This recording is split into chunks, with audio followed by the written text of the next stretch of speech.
Good morning, students. After seeing a circulatory system in frog, today let us discuss regarding the excretory system of the frog. We know excretion is elimination of nitrogenous waste from the body. You call it as excretion. And the organs which help in the excretion are called excretory organs.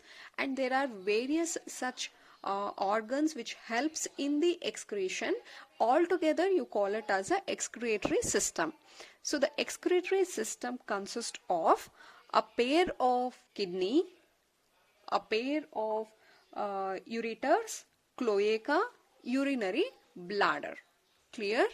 The excretory system of frog consists a pair of kidney, then ureters, cloaca and urinary bladder. So kidney here, it is a compact red bean-like structure which is situated little posterior to the body cavity on both the side of ventral column. So you can look into the diagram here. So this is in case of a male and this is a female frog. You can see here a red bean shaped structure. This you call it as a kidney. So roughly I can write like this.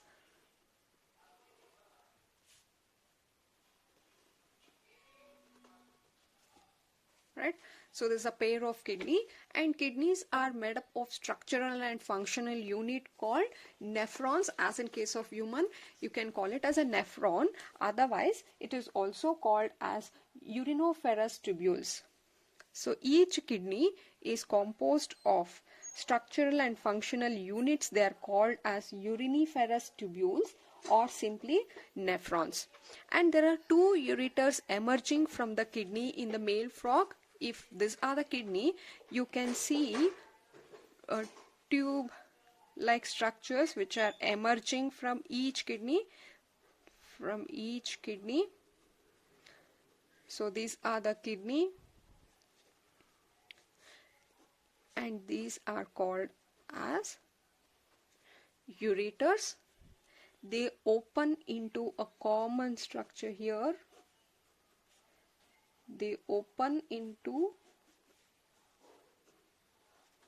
a chamber here which you call it as a cloaca. So, and also you can find a urinary bladder which also opens. This is a urinary bladder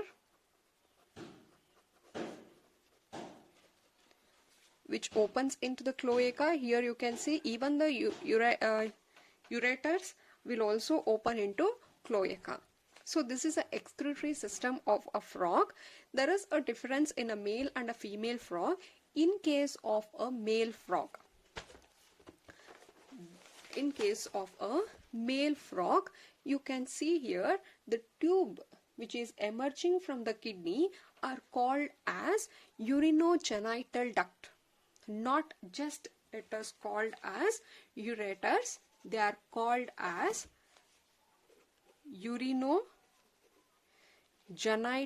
duct. The reason for this is, you can see here the kidney, whatever urine which has been generated in the kidney, they will be moved out through the kidney from this duct. So this is one function. At the same time, you can also find the testis which is situated close to the kidney here. So the testis is a place where the sperms are produced. The sperms which are produced in the testis will be brought into the same duct by this vasa efferentia. So we can say that this is a common pipe or a duct which will carry the urine, also the sperm. Therefore, it is called as urino because it is carrying the urine, genital because it is carrying the sperm. So this is a common duct which will pass both the urine and the sperm. So that is why in case of a male, you call it as a urinogenital duct. When it comes to a female frog, you can see here also we have a pair of a kidney here. So pair of kidney, and the duct here the pipe which is arising from the kidney, we call it as a ureters here, because this is meant to carry the urine.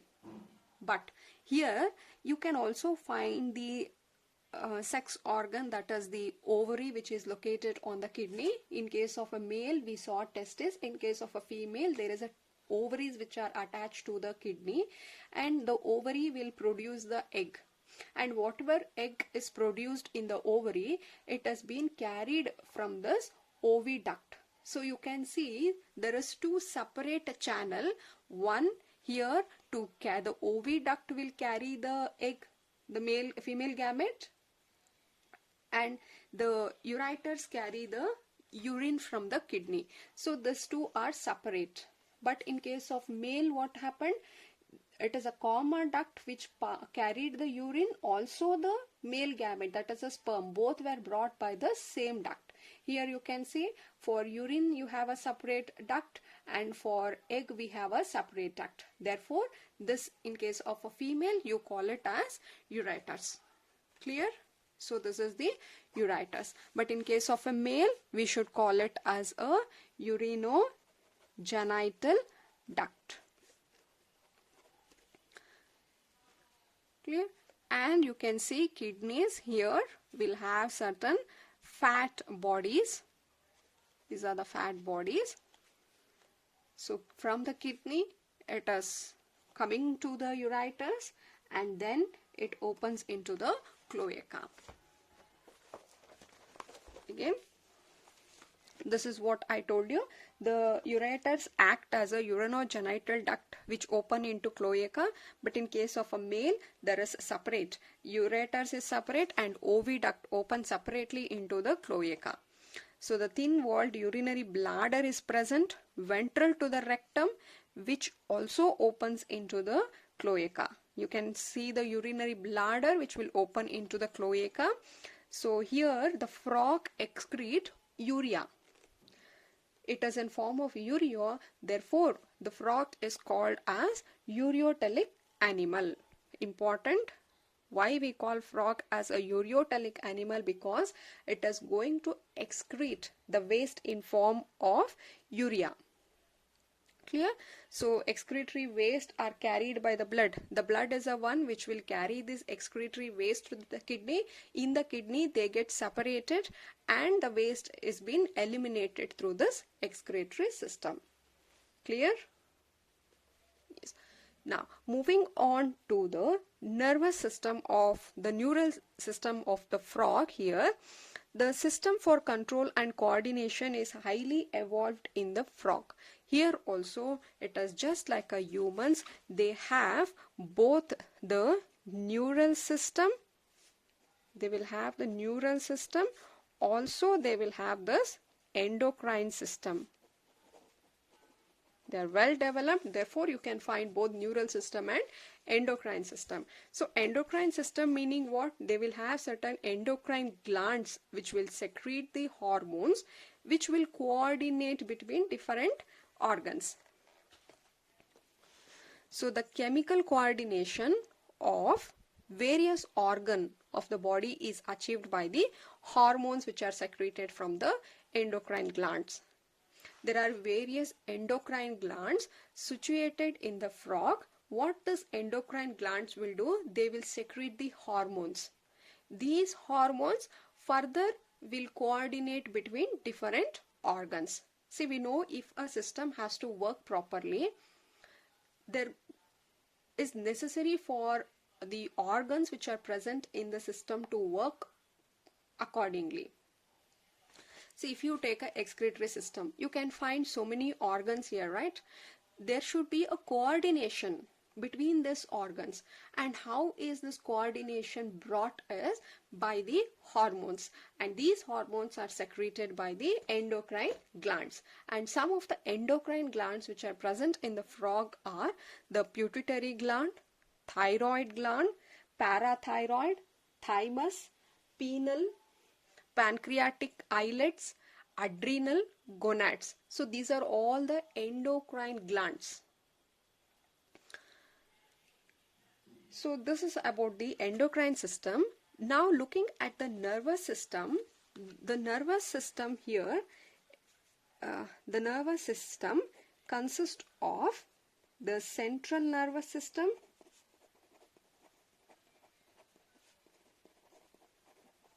and it will have a peripheral nervous system. See what central nervous system meaning? We will talk of brain and the spinal cord.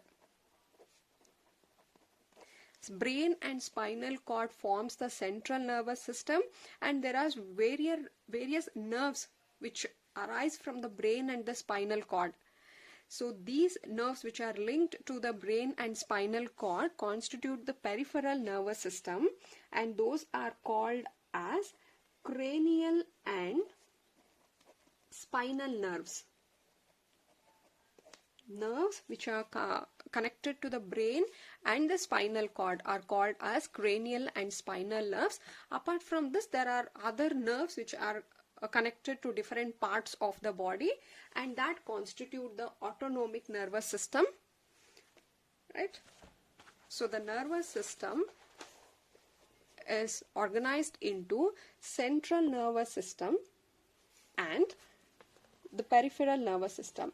Central nervous system is what? The brain and the spinal cord constitute the central nervous system, and the nerves which emerge from the brain and the spinal, you call it as the cranial or a spinal nerve, and other nerves are called as autonomic nervous system. There are 10 pair of cranial nerve arising from the brain. I told you cranial nerve meaning which arise from the brain, spinal nerve meaning which arise from the spinal cord. If this is a brain, a rough diagram, if this is a brain, it will have the spinal cord like this, right? And there are certain nerves which are connected to the brain directly.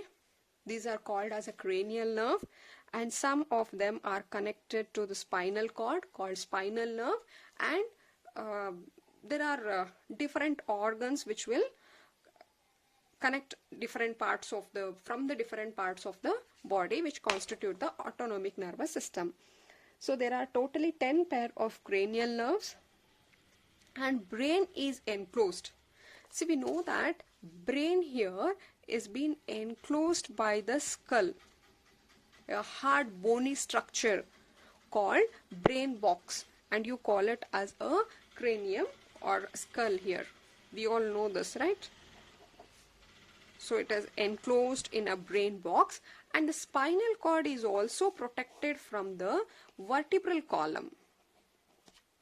Brain is protected from the brain box, that's a bony structure, and the spinal cord is protected from the vertebral column here. The brain is divided into forebrain, midbrain, hindbrain. So here, say forebrain here includes, it is just a rough diagram. This is a forebrain which includes so these are called as olfactory lobes or bulbs, and this is situated in the forebrain, a pair of olfactory lobes, and olfactory lobes are meant to sense the smell, right? And then you can also see a pair of, in the forebrain only, you can see the cerebral hemisphere. You can see a pair of cerebral hemisphere, and cerebral hemisphere here, this is responsible for intelligence and memory, is responsible by the cerebral. And then you can find a unpaired, so this is a unpaired diencephalon. So this is what, this portion is the forebrain of a frog. This is a forebrain of a frog which has the olfactory lobes and a cerebral and unpaired diencephalon. This is responsible for smell and this is for intelligence and memory, whereas diencephalon will detect the external, internal, environmental condition. Also, they will secrete certain hormones. These two are the functions of diencephalons, just to detect the internal and external environmental condition and to secrete the hormone. So this is a forebrain. In the midbrain, it is characterized by a pair of optic lobes. So in the midbrain, you can find the optic lobes, and optic lobes meaning it is responsible for vision. So, and this portion is the midbrain.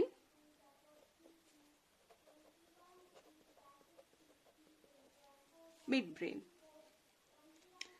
And then it is, you can see in the hindbrain, you will have the cerebellum. So cerebellum, and it will have the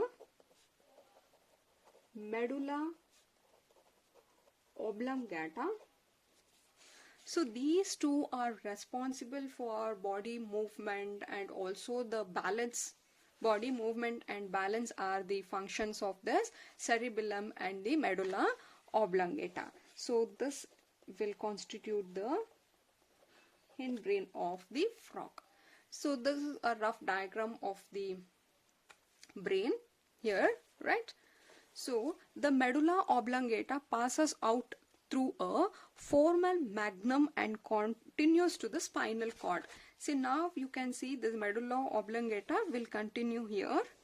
This you call it as the spinal cord, and this is protected from the vertebral column.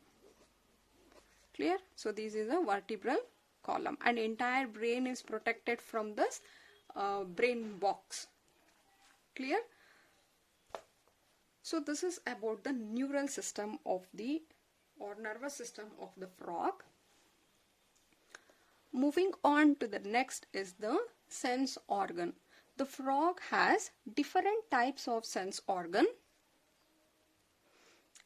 See, or else we'll take up these two in the next video. Hope I'm clear with the excretory system and the neural system. We'll have a quick recap.